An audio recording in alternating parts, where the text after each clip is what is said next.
하나님의 말씀은 다니엘서 6장 26절부터 28절까지의 말씀, 함께 자막을 통해서 또 표신 성경을 통하여 하나님의 말씀을 읽도록 하겠습니다. 내가 이제 조서를 내리노라.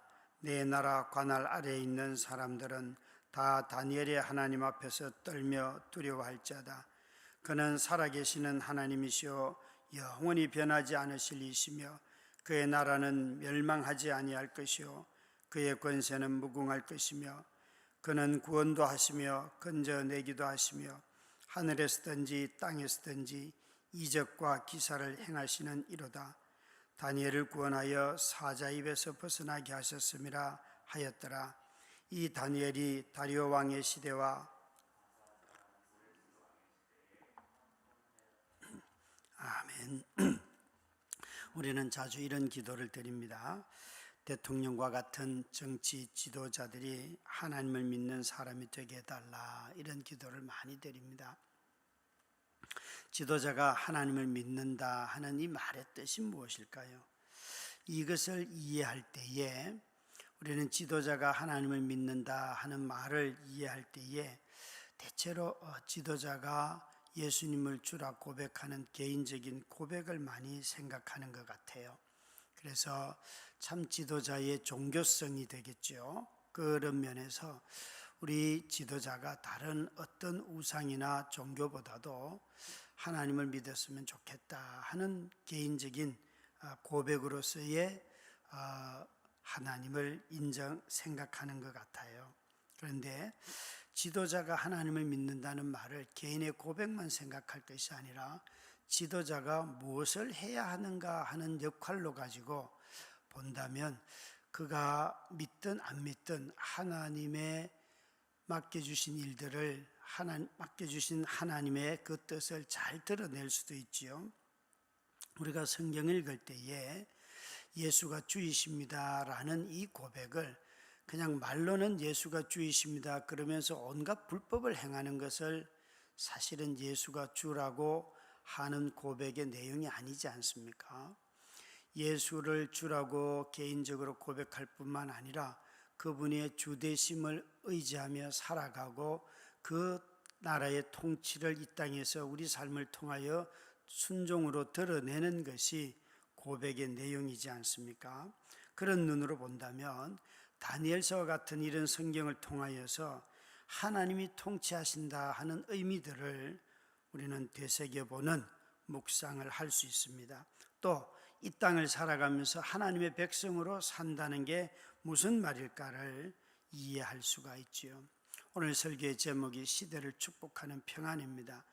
여러분 생각에 이 땅의 평안은 오직 예수님만이 주십니다, 이 말을 여러분들은 동의하고 믿으실 수 있겠습니까? 우린 자주 예수 믿으면 평안합니다, 샬롬 이렇게 인사를 하는데 참으로 우리의 삶을 보면서 우리는 어떤 평안을 누리고 있는지요? 옆에서 전쟁이 나고 옆에서 누군가 굶어 죽어 가는데도 불구하고 나는 평화롭다, 이런 것을 평화라고 하지는 않겠죠. 오히려 굶어 죽어가는 사람 옆에서 나는 배부르고 하나님이 공급해 주셔서 이렇게 삽니다라고 말하면 커다란 분노만 불러내고 오히려 어려움을 겪을 수도 있지요. 오늘 여기에 다리오 왕이 사자굴에서 죽지 않고 있는 다니엘을 보면서 그가 이렇게 다니엘을 끄집어내고 난 뒤에 먼저 말을 합니다. 조서를 꾸며서 전 자기가 다스리는 모든 나라에 평화를 먼저 선포를 하지요. 여기에 평안을 이루는, 평강을 이루는 것, 사실은 다리오는 깨닫지 못했지만 음모를 꾸며서 사람들이 나라를 흔들었습니다. 다니엘을 죽이려고 했던 사람들은 다니엘에게 흠을 찾지 못하였기 때문에 음모를 만들어서 왕이 이해하지 못했습니다. 그리고는 정적을 살해하려고 하였습니다. 그런 나라에는 평안이 없지요. 다리오 왕은 생각할 때에 저 신하들이 나를 경배하는구나, 나를 인정하는구나 라고 좋아하고 자기는 조서를 내렸습니다. 그런데 나중에 드러난 것을 보니까 다른 사람을 살해하기 위하여서 함께 섬기는 또 다른 총리인 다니엘을 모함하여 거세하기 위하여서 음모를 꾸몄던 일에 왕이 그 승인한 것밖에 되지 아니하였습니다. 다니엘이 페르시아 왕을 거부해서 그를 죽이려고 한 것이 아닙니다. 시기하여서 정치적인 영역에서 쫓아내려고 하였습니다. 그것이 이 법령을 제정한 목적이었습니다. 그러니까 왕이 깨달았겠지요. 내 나라에서도 이런 권모술수가 판을 치고 있고 왕권이 잘 유지되는 줄 알았지만 오히려 이렇게 신뢰하는 신하를 죽일 수가 있었구나. 다리오 왕은 자신을 높이는 총리들의 진심을 믿었던 것 같아요. 기뻐했습니다. 그들이 자신을 의지한다는 것처럼 또 기도를 통하여 자신을 의지한다고 표현할 때 그는 법령을 바꿀 만큼 아주 기뻐했음이 틀림없습니다. 자신을 섬기는 것이 평안이라고 생각했지요. 그러나 다리오 왕에게 기도하는 것이 평안을 주지 못하였습니다. 왠가 하면 다리오 왕에게 기도하는 그것 자체가 이미 그 법령 자체가 우상 숭배요, 그 자체가 모함이고 그것이 거짓 숭배이기 때문에 그렇습니다. 여러분, 평안은 어디로부터 나올까요? 깊은 삶의 뿌리에서부터 거룩하고 뿌리에서부터 우리가 업무가 없고 거짓이 없고 그럴 때에 우리에게 평안이 있지요. 삶의 환경이 아무리 흔들려도 내가 떳떳하게 양심적으로 살 때는 평안합니다. 육체적인 두려움이나 감정의 두려움이 없다는 뜻이 아닙니다. 그런 것은 우리가 다 조그마한 몸에 상처만 입어도 고통을 느끼고 쓰라리고 그런 게 왜 없겠습니까? 있지만 고문을 받아도 마음속에 내가 고문 때문에 고통의 소리를 지르고 악을 쓰고 욕도 하고 살려달라고 빌기도 하고 다 하겠지만 마음 깊은 곳에 있는 그 평강은 빼앗아가지를 못합니다. 우리의 삶의 마음의 뿌리가 단단히 진리 위에 서 있을 때 이해할 수 없는 환경 속에서도 묵묵히 믿음으로부터 나오는 이 평강을 누리며 살아가게 되지요. 그래서 모함과 권모술수로 나라를 어지럽히는 이곳에는 평안이 없습니다. 하나님은 이런 통치자들을 다 싫어합니다. 다니엘은 음모를 벗었고 나라는 평안을 얻었습니다. 왠가 하면 다리오 왕이 그것을 깨달았습니다. 자신의 통치 기반이 또 자신이 임명한 사람들이 권모술수만 능하다는 것을 깨달았습니다. 그래서 그는 모든 자기가 다스리는 나라 사람들에게 평강을 선언을 하지요. 뿐만 아니라 이런 평강은 여기 다니엘을 보면 다니엘을 통해서 우리가 이 왕이 평강을 누리게 되는데 다니엘은 그 법령을 바꾸려고 시도했지만 바꾸지 못하였을 때 자기를 버리게 됩니다. 자기를 버리는 자는 반드시 세상에 평안을 줍니다. 여기에 나오는 다니엘은 고레스 원년부터 시작하여서 다리오 왕의 통치 기간 동안 그가 나라를 다스렸고 또 살았습니다. 그래서 다 이 두 왕의 페르시아 두 왕의 통치 기간을 합치면 한 46년 7년 정도가 되는데 그 기간 동안 다니엘이 살았다는 거예요. 이 다니엘은 이 페르시아 왕의 통치 기간 동안에도 목숨의 위협을 받았습니다. 말이 사자굴에 함께 있는다 이게 말이지 실제로 사자와 함께 하룻밤을 지난다면 아마 우리 모두는 다 기절할지도 모릅니다. 그러나 모함을 받는 상황에서도 그는 모함을 피하려고 노력하지 아니하였습니다. 오히려 피할 수 없는 그 모함을 받아서 감옥에 갇혔지요. 그가 감옥에 갇힌 이유는 하나님에게만 나는 기도하겠습니다 하는 결심 때문입니다. 하나님을 섬기려고 하는 이 일에 그는 자신의 모든 것을 잃을 각오를 하였습니다. 여러분, 우리는 하나님을 섬기는 일에 목숨을 걸어야 합니다. 사람들은 개인의 안전을 위해서 하나님을 이용하면서 그래서 하나님으로부터 평안을 찾을 때가 참 많습니다. 그런데 오늘 본문에 보시면 여러분, 하나님이 어떻게 평안을 주시는가 하면 그가 사자굴에 던져졌습니다. 모함을 받아서 억울하게 들어갔습니다. 나이가 많은 이 다니엘이 이런 모함을 받는데 얼마나 억울하겠습니까? 그런데 마지막 구절에 구원하시고 건져내시고 행하시고 다니엘을 사자의 입에서 벗어나게 하셨음이라는 말씀처럼 그는 하나님이 자신의 삶 가운데 이런 일들을 행하셨습니다. 여러분, 우리는 구원을 기대하지만 사실은 우리의 삶의 모습은 버려야 합니다. 우리 자신들은 풍부해지기를 원하지만 먼저 나누어야 합니다. 주어야 합니다. 우리 자신들은 내 자신의 기력을 좀 얻고 난 뒤에 일하기를 원하지만 기력이 없이 진을 뺄 때에도 하나님 앞에 드려야 하는 것입니다. 이것이 바로 우리가 믿는 고백이 하나님만을 섬긴다는 뜻이지요. 이런 고백은 우리 섬기는 사람 자신을 위태롭게 합니다.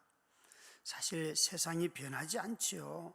또 변화는커녕 타락한 사람들 속에 살아가는 것이 우리들이고 우리 자신들이 세속화된 가운데 살아가지요. 그럴 때에 이 믿음의 순수성, 믿음의 절박함, 하나님을 향한 간절함, 이것이 없이는 우리는 모든 것을 잃을 각오를 하지 않습니다.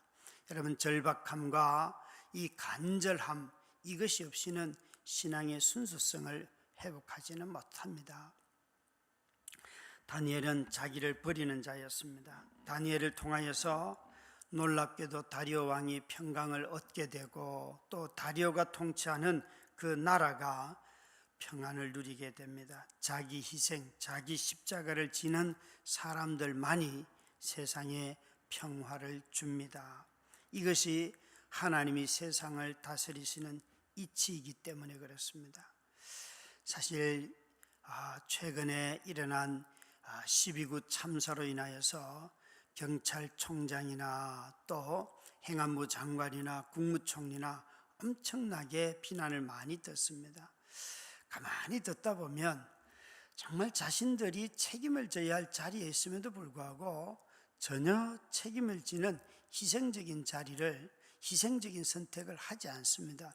그것을 희생이라고까지 말할 필요도 없습니다. 그것은 당연히 자신들이 져야 할 일임에도 불구하고 그렇게 하지 않기 때문에 이렇게 선거를 통하여 뽑은 대통령에게 직접적으로 모든 위험과 부담이 다 가는데도 불구하고 그렇게 하지를 않습니다.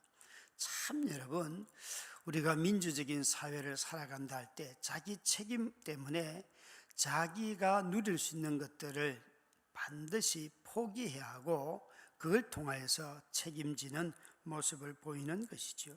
이런 지도자들이 없기 때문에 우리는 여전히 불안 가운데 살아가고 이런 더 큰 어려움들을 또 맞이할 수 있는 상황 속에 처해 있다는 것이 모든 평론가들의 평가이지요.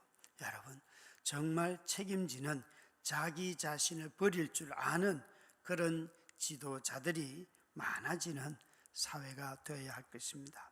뿐만 아닙니다. 여기에 평안을 다리오는 이 다니엘을 통하여 하나님을 경험하는데요.